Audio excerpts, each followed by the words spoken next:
Bismillahirrahmanirrahim. Assalamu alaikum. Open your SST reading book, page number 19. Mention the date on page number 19. This is the third lesson of our unit 1, climate. Climate means abo hawa. Weather means the day-to-day condition of heat and cold, humidity, cloudiness, dryness or rain in any place. मौसम का क्या मतलब है कि किसी भी जगह की वो कंडीशन जो कि दिन ब दिन बदलती हो, जैसा कि कभी वहाँ पर गर्मी हो, कभी सर्दी हो, कभी हवा में नमी हो, कभी क्लाउडी हो वहाँ का मौसम, कभी ड्राई हो और कभी वहाँ पर बारिश हो. Climate means the weather condition in a region over a long period of time. आबो हवा का क्या मतलब है कि किसी भी जगह के मौसम की वो सूरत हाल जो कि वहाँ पर काफ़ी अरसे तक रहे. फॉर एग्ज़ाम्पल, मिसाल के तौर पर the climate of northern Pakistan is cold. Pakistan के जो नॉर्दर्न एरियाज़ हैं वहाँ की आबो हवा सर्द है. Whereas the climate in most parts of the Punjab is dry. जबकि पंजाब के बहुत से इलाकों में मौसम आबो हवा खुश्क है. But during the monsoon season it rains a lot. लेकिन जो ही बरसात का मौसम शुरू होता है वहाँ पर बारिशों का सिलसिला शुरू हो जाता है. The climate of a place can be very hot as on the equator. अब जो इलाके इक्वेटर के ख़त्े इस्तिवा के करीब हैं वहाँ की आबो हवा बहुत गर्म है. Very cold as near the poles. उन इलाकों की निस्बत जो कि पोल्स के करीब हैं, क्योंकि वहाँ का टेम्परेचर, वहाँ की आबो हवा बहुत ज़्यादा कोल्ड होती है, सर्द होती है. और टेम्परेट, नॉट टू हॉट और टू कोल्ड. और ऐसा भी होता है कि बाज़-औक़ात वहाँ की आबो हवा ऐसी होती है कि ना वो ज़्यादा गर्म होते हैं और ना ही ज़्यादा सर्द. The climate can also be very dry और वेट. वहाँ की आबो हवा कभी बहुत ज़्यादा खुश्क भी हो जाती है और कभी वेट हो जाती है.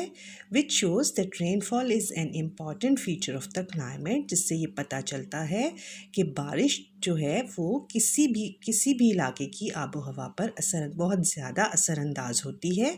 Climate has a great effect on people's lives.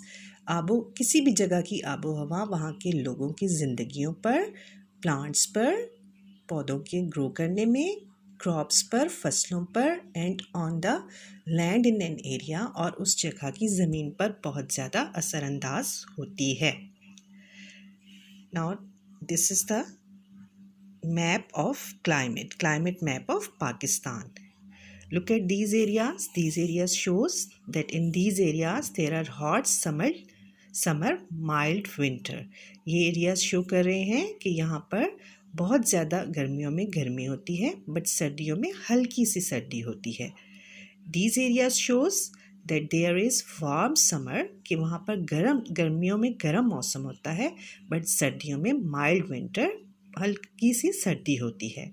And these areas shows that warm summer, गर्मियों में बहुत ज़्यादा गर्म मौसम होता है. Cool winter, but winter season जो है वो हल्का कूल सा होता है.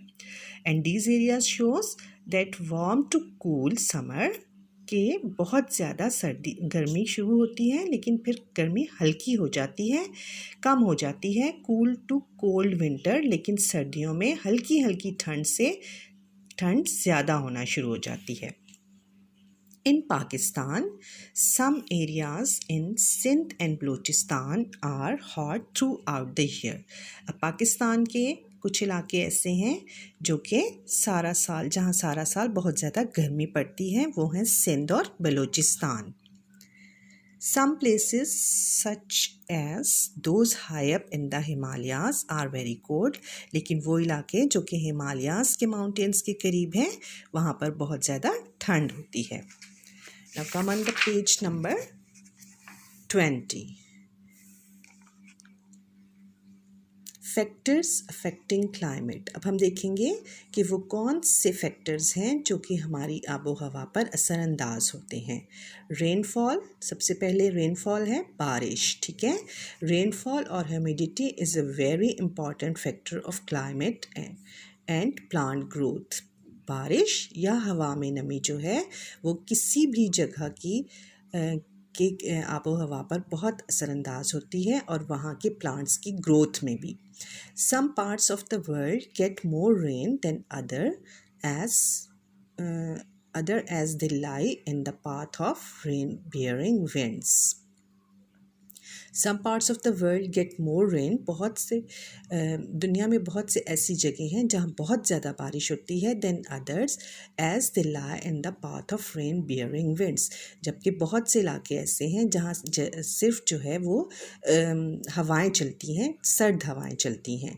सम areas are very dry as they receive very little और नो रेन एट ऑल, और कुछ एरियाज़ ऐसे भी हैं जहाँ पर बहुत कम बारिश होती है और अक्सर तो वहाँ बारिश होती ही नहीं है। अब देखते हैं हाई और एल्टीट्यूड, यानी ऊंचाई के इलाकों पर आबो हवा कैसे अफेक्ट करती है।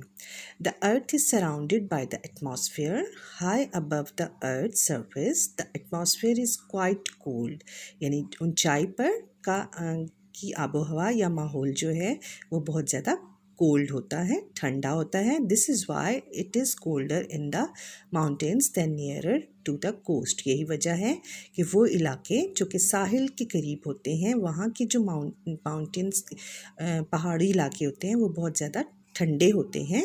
The northern mountains part of our country is cold throughout the year. ये जैसा कि मैंने पहले भी बताया कि हमारी कंट्री के जो नॉर्दर्न एरियाज़ के माउंटेन्स हैं, इसीलिए वो सारा साल बहुत ज़्यादा वहाँ पर ठंड रहती है।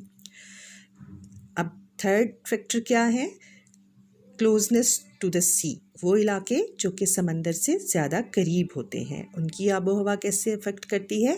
Places close to the sea usually have cool breezes blowing from the sea towards the land. वो एरियाज़ जो कि समंदर के करीब होते हैं, वहाँ पर सारा साल ठंडी हवा जो है वो समंदर से खुश्की की तरफ ट्रैवल करती है। This helps to keep the temperature down in the hot summer months. यही वजह है कि वहाँ पर बहुत ज़्यादा गर्मियों के महीनों में भी बहुत ज़्यादा गर्मी नहीं पड़ती। Karachi has a temperate climate since it is neither very hot और वेरी कोल्ड। कराची जो है इसीलिए वहाँ की आबो हवा जो है वो ऐसी है कि ना वहाँ बहुत ज़्यादा ठंड होती है ना बहुत ज़्यादा गर्मी होती है, क्योंकि वहाँ पर समंदर है। शेल्टर्ड एरियाज़, अब वो एरियाज़ जो कि शेल्टर्ड होते हैं, ढके हुए होते हैं। Some places are sheltered from the wind and the rain. बहुत से इलाके ऐसे हैं जो कि कवर्ड होते हैं, जहाँ ना ज़्यादा बारिश होती है और ना ही ज़्यादा हवाएं चलती हैं। For example a range of hills can act as a barrier. मिसाल के तौर पर ऐसे इलाके जहाँ पर पहाड़ों ने रुकावट खड़ी कर दी हो, बहुत ऊंचे ऊंचे पहाड़ों और उससे रुकावट हो रही हो। वन साइड में गेट लॉट्स ऑफ रेन, वहाँ पर ऐसा होता है कि एक साइड पर तो बहुत ज़्यादा बारिश हो जाती है, but the other side gets very little, लेकिन दूसरी साइड पर बहुत कम बारिश होती है। This affects the climate of the place. ये चीज़ जो है किसी भी जगह की आबो हवा पर असरअंदाज होती है, as in the case of Chitral and Gilgit. और हमारे मुल्क में ये इलाके कौन से हैं? चित्राल और गिलगित के इलाके, which are in a rain shadow और शेल्टर्ड एरियाज़, जहाँ पर बहुत ज़्यादा जो है वो शेल्टर्ड एरियाज़ हैं, ढके हुए इलाके हैं।